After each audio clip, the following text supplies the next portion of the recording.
Sports Tonight is back again. We're broadcasting live from Channels TV Sports Center in Lagos, Nigeria. It's good to have you join us once again to talk sports.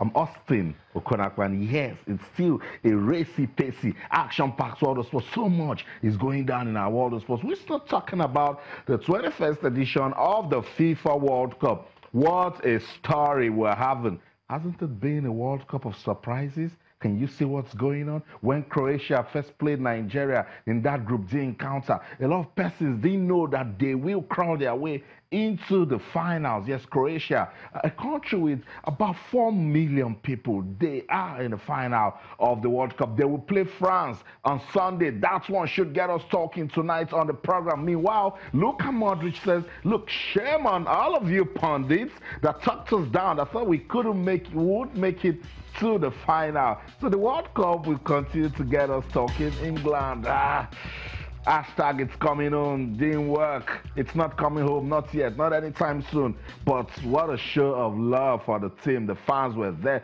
supporting their team. That's what it means to be a fan. Don't only support your team when they win. Come on. They were chanting and singing. They were full of praise for their team. Let's see if England can just do consolidation for them, win Belgium in that third place match, but that's also going to be a very difficult one for them. The World Cup will get us talking on the show tonight. We'll also continue our countdown to the African Athletics Senior Championships. Yes, Nigeria is hosting Asaba, is the city. August the 1st till the 5th, and we'll be having a series of inspection on that Stephen Keshi Stadium to see if it's ready to host Africa. The Minister for Youth and Sports, Solomon Dalong, he was in Asaba today to see that stadium and confirm if Asaba is really ready to host that Africa Athletics Championships. And you know, because so much is happening in the sports space in Nigeria, the minister didn't just talk about the readiness. There's the NFF Leadership Council, of course, that's one. You should say one or two things. And then the Athletics Federation of Nigeria, problem, crisis in that one also. The minister will try to address all of these issues tonight on the program. We will listen to him on Sports Tonight. Also on the show, what a story. Serena Williams is trying to give us. If she beats Angelique Kerber on Sunday, then she will be giving us a fairy tale story. Yes, that's what Serena is doing. Because when she got back after having a baby, people said, no, this is not the same Serena we know. She can't make it again. She's not going to win. Hello. Serena Williams is in the finals of this year's Wimbledon Tennis Championship, and she'll play Angelique Kerber on Sunday. It's going to be on Saturday. It's going to be an action-packed weekend of tennis because Novak Djokovic and Rafael Nadal will meet again. That's one clash of the tides as well.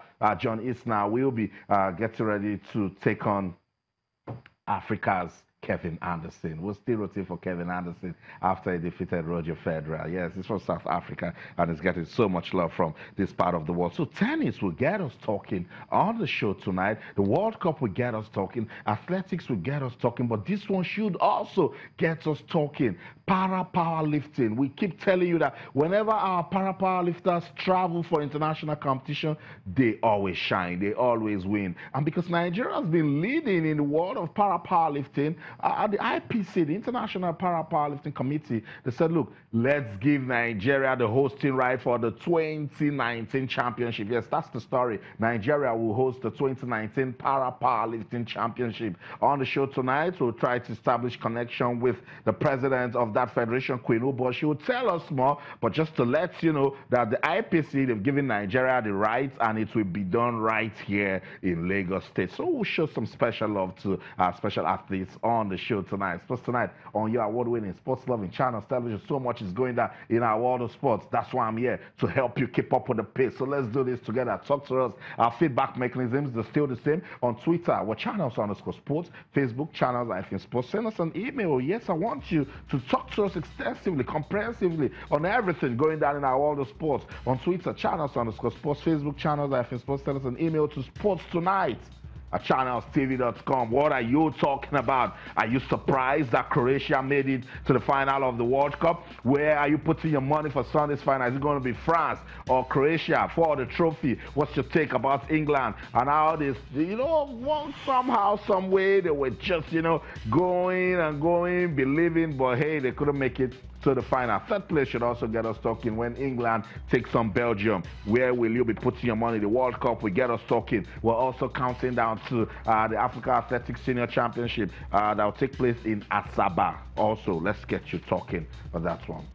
All our top stories can be viewed on our website. It's channelstv.com and on YouTube/channelsweb. If you log on to m.channelstv.com, you should be able to download the Channels TV app for any of those devices you see right there on your screen. It's so easy. Log on to m.channelstv.com, follow the instructions, download the app, and then you have the world in the palm of your hands. Will help you keep up with this pace that we always have in our world of sports. So much is going down. Let's do this talk together. Let's welcome Tolu Olorumoteni. He's with us in the studio. Tolu, it's good to have you on Sports Tonight. Welcome back, Austin. Thank you.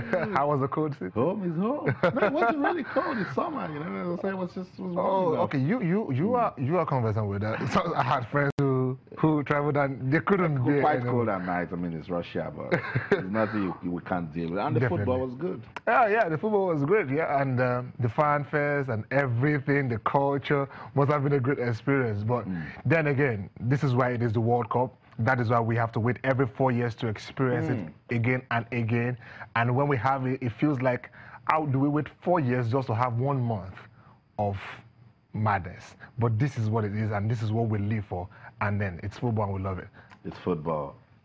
It does a lot of things to us. It can make you scream, can make you go sad, can make you dance, make some other person sing, make some people keep away from food for a long time also. It's football. The drama is never ending, and that's it. In Zagreb, they're not sleeping. Croatia defeated England 2-1. Look, when England scored this goal, everyone that supports the Three Lions started believing, but it just didn't go for them. It just didn't go for them. And to think that after this moment, onwards to the 60th minute, Croatia were not really in the party. It looked like the extra time they had played in the previous 2 games was taking its toll on them, and which expectedly would, because you don't have enough days to recover and enough time.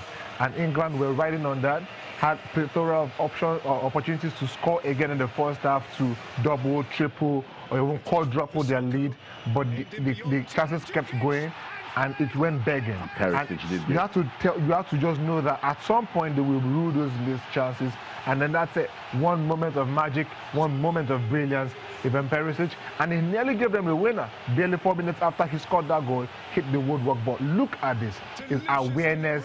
The English defenders were pretty much just sleeping, because up until that point, Croatia had not raised the game a notch. So they were comfortable. English fans are debating this goal, Tolu. There's some referees who say the boot was too high. Look at the leg of Perisic. I think the boot looked high because Kyle Walker went down to get his head on it instead. If Kyle Walker had challenged it with his foot, he wouldn't even need to raise his leg. Maybe he needed to just move towards the ball. Yeah, that was all Kyle Walker had to do. Just move towards the ball and play with your football. I think that decision, and he not paying attention enough, not concentrate, the lack of concentration a bit for a second there, cost him that. Because if he was concentrating, he would know that Ivan Perisic was running towards him, and his best bet of winning that ball before Perisic would have been with his leg. But he went with his head first, thinking everything is fine, no one is coming. Like I said, up until that point, Croatia had not raised the game by a notch. So no one was expecting that moment of magic. And here you are, with a man who has had another scintillating season for Inter Milan, just stepping up at a time when you need him to. That's how super class players act, you know. Look at that, in extra time. And then there he is again. You know, the defenders caught napping there. You don't lose the first ball and then lose the second ball. Ivan Perisic winning that header was the first one. It's a crime to lose the second ball, and you have 2 defenders. He wanted ahead of Kevin Trippier. He wasn't even contesting. He wanted to foul him. One, it is even wrong to foul him in that position because he's so close to goal and they can score. So you should contest. And if he's not doing that, the other 2 defenders again caught napping. Loss of concentration at the crucial moments cost them the final. Football. And in Croatia, they are so happy. Football is bringing them together. Do you know that the cabinet members, they met in soccer team jerseys? Like, that's one other way. That's beautiful. Oh my God. that is beautiful. Football just look at them. This is how they went to work. Just look at them. Look, it's an amazing thing because 20 years ago, Croatia got to the semifinals of the World Cup and they failed to progress beyond that level. And this is it. And it looks like the 20-year syndrome we have had in FIFA and the World Cup might happen again. I mentioned it last week, and let me just reiterate. A new winner has always emerged after every 20 years. The first was Brazil in 1958. The next one was Argentina in 1978. The next one was France in 1998.